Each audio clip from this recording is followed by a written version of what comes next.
Periodic table. Periodic table की अपन को history भी पढ़नी है और मॉडर्न भी पढ़नी है। हिस्ट्री से कम चांस होते हैं क्वेश्चन आने के, नीट के अंदर भी और सीबीएसई के अंदर भी, लेकिन कई बार पूछ भी लेते हैं गलती से ये लोग। ज़्यादातर क्वेश्चन जो आते हैं वो आते हैं मॉडर्न पीरियोडिक टेबल से। तो हिस्ट्री के अंदर अपन पढ़ेंगे Lavoisier classification, Prout's hypothesis, Dobereiner triad, Newlands octave law, Lothar Meyer curve और मैंडली पीरियोडिक टेबल। अब अपन इनको एक एक करके देखेंगे, इनके एडवांटेज और इनके डिसएडवांटेज क्या क्या है।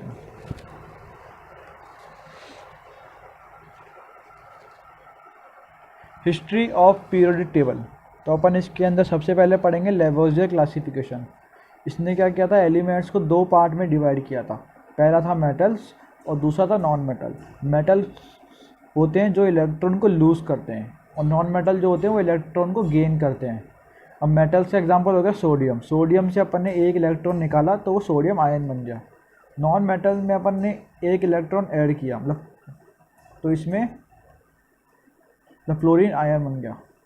इसकी लिमिटेशन है, इसने मेटल्स और नॉन मेटल्स तो बता दिए, लेकिन इसने मेटलॉइड्स के बारे में नहीं बताया। Prout's hypothesis, atomic weight of element equal to n into atomic weight of hydrogen. n यहाँ पे क्या है, एक पॉजिटिव इंटीजर है, और एटॉमिक वेट ऑफ हाइड्रोजन कितना होता है, 1 होता है। तो अपन को अगर है ना बेरिलियम का निकालना है तो क्या होगा, 9 इंटू 1 इक्वल टू 9। 9 एक इंटीजर है, पॉजिटिव इंटीजर, और 1 जो है वो यहाँ पे एटॉमिक वेट ऑफ हाइड्रोजन है, और यहाँ पे अपन को किसका निकालना है, बेरिलियम का निकालना है, इक्वल टू 9। पर इसमें जो है ना, जो उसकी लिमिटेशन है वो है क्लोरीन का। तो क्लोरीन का एटॉमिक वेट क्या होता है, 35.5। तो ये 35.5 इंटू 1 हो रहा है, तो ये एक इंटीजर नहीं है, ये आ गया फ्रैक्शन के अंदर। तो उसकी लिमिटेशन हो गई क्लोरीन का वेट। ऐसे कई सारे एग्जांपल्स और हैं। अब अपना अगला है डोबनेर ट्राइड। लिथियम का 7 एटॉमिक नंबर होता है, सॉरी एटॉमिक मास होता है।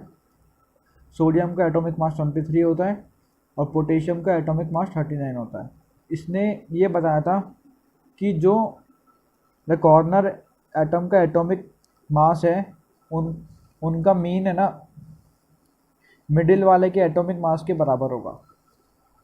तो यहाँ पे अपने लिथियम का ले लिया और पोटेशियम का एटॉमिक मास ले लिया, दोनों को ऐड कर लिया और उनका मीन निकाल लिया, तो अपन को सोडियम का मिल गया। इसने ऐसी कई सारी ट्राइड्स बनाई थी, लेकिन ये भी है ना लाइक लिमिटेड था। तो इसकी लिमिटेशन क्या हो गई, इसकी ट्राइड जो थी लिमिटेड थी, तो मतलब ये वाला हाइपोथेसिस भी नहीं चला। तो अब इनके बाद और भी लोग आए, उन्होंने भी दिया। तो अगले आया न्यूलैंड भैया, न्यूलैंड लॉ ऑफ ऑक्टेव। इन्होंने क्या करा, म्यूजिकल नोट्स के अकॉर्डिंग अपने एलिमेंट्स को लगाया। सारे गामा पा धा नी सा, ये सारे हिंदी की म्यूजिकल नोट है, और डो रे मी फा सो ला टी ये इंग्लिश के म्यूजिकल नोट्स है। तो इसने बताया कि जो है ना फर्स्ट एलिमेंट और 8th एलिमेंट अगर अपन इन म्यूजिकल नोट्स के अकॉर्डिंग अरेंज करते हैं तो इनकी प्रॉपर्टीज़ मैच करेगी। लेकिन इसकी भी एक लिमिटेशन थी, ये इसलिए ना कैल्शियम तक ही वर्क करा,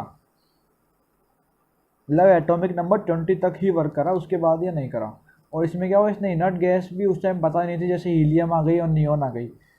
यहाँ पे दो इनर्ट गैस आ गई, और यहाँ पे आर्गन भी आएगी आगे जब हम इसमें लिखेंगे।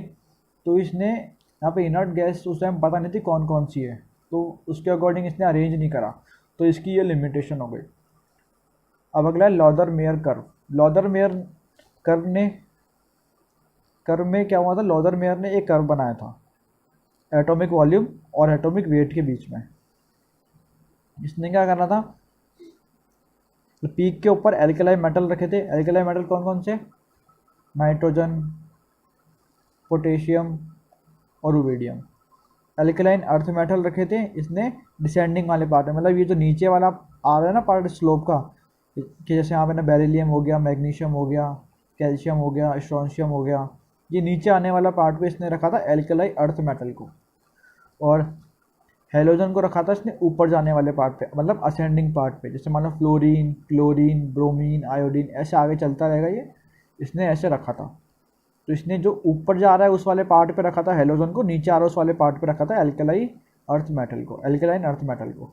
और जो इसके बेस पे थे ना, यहाँ पे थे मेटलॉइड्स, इसने मेटलॉइड्स को जगह दी थी, है ना।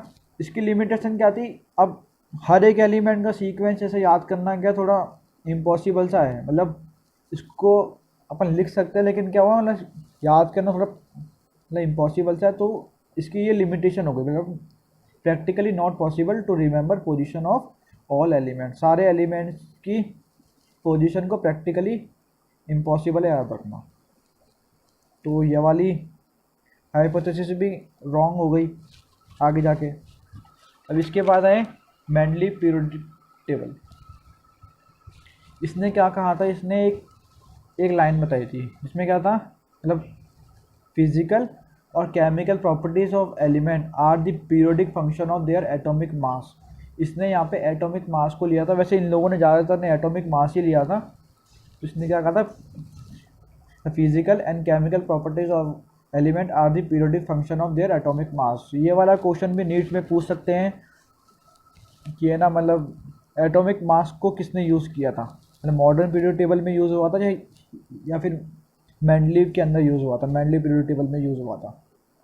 तो इस लाइन को याद कर लीजिएगा अच्छी तरह से। अब अपन आते हैं मेंडलीव की पीरियड टेबल पे। इसने क्या किया था, इसने 7 हॉरिजॉन्टल रोज बनाए थे अंदर, जिनको बोलते हैं पीरियड्स, और 8 वर्टिकल कॉलम बनाए थे जिनको बोलते हैं ग्रुप्स। इसकी मेरिट्स क्या थी, मेरिट थी element with similar property place together, मतलब ऐसे एलिमेंट जिनकी प्रॉपर्टी सिमिलर है उनको एक ही ग्रुप में रखा गया था। और इसने क्या किया था, मतलब जो आने वाले एलिमेंट है, मतलब जो आगे जाके डिस्कवर होंगे, उसके लिए इसने स्पेस छोड़ी गई थी। मतलब एक का मैग्नीज टेक्नीशियम, मतलब इसने मैग्नीशियम के बाद में एक स्पेस छोड़ी थी, है ना, मतलब उसकी जगह पे आया टेक्नीशियम। मतलब टेक्नीशियम की जो है ना प्रॉपर्टीज है वो है ना मैग्नीज से मिल रही थी, मतलब सिमिलर थी इसलिए। इसके बाद आया ए का बोरोन की जगह आया स्कैंडियम, जो स्कैंडियम की प्रॉपर्टीज थी वो है ना बोरोन से मैच कर रही थी। ए का सिलिकन के बाद है जर्मेनियम, क्योंकि जर्मेनियम की जो प्रॉपर्टी वो थी वो मतलब सिलिकन से मैच कर रही थी। फिर आया एल्यूमिनियम की जो प्रॉपर्टीज़ थी वो ना गैलियम से मैच कर रही थी, तो एक एल्यूमिनियम जाएंगे ना गैलियम। ये कई बार पूछ लेते हैं, आ भी जाता है, नीट के अंदर भी कई बार पूछा गया है इसको, तो ये इम्पॉर्टेंट है नीट के पॉइंट ऑफ व्यू से भी, और सीबीएसई बोर्ड के या फिर मतलब कोई सा भी बोर्ड हो उसके अकॉर्डिंग, स्टेट बोर्ड के अकॉर्डिंग भी ये इम्पोर्टेंट है, क्योंकि टीचर्स कई बार पूछ लेते हैं और बोर्ड्स वाले तो कुछ भी पूछ सकते हैं, भरोसा नहीं है उनका। इसने क्या किया था, इसने ना एटॉमिक मास को करेक्ट किया था।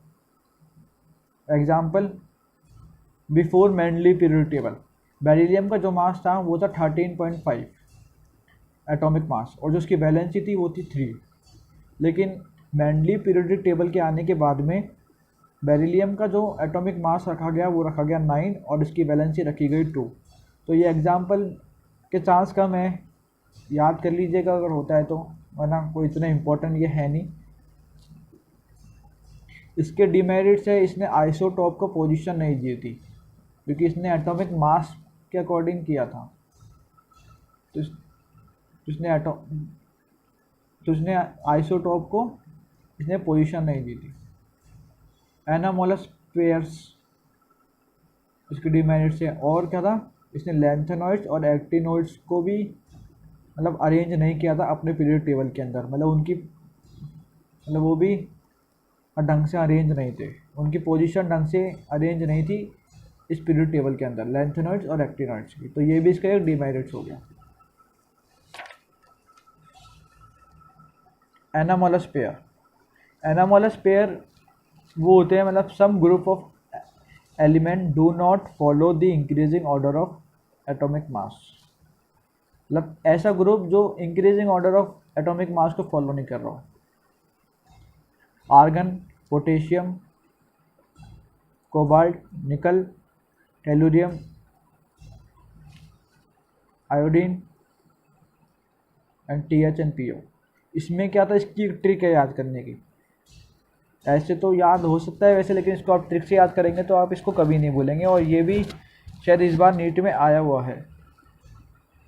तो इसको आप ढंग से याद कीजिएगा, ये भी कई बार नीट में पूछ लेते हैं। और एनामोलस पेयर कौन कौन से हैं ये भी है ना, मतलब बोर्ड्स में है ना, मतलब पूछ सकते हैं, इनकी डेफिनेशन भी पूछ सकते हैं बोर्ड्स के अंदर कि एनामोलस पेयर क्या होता है।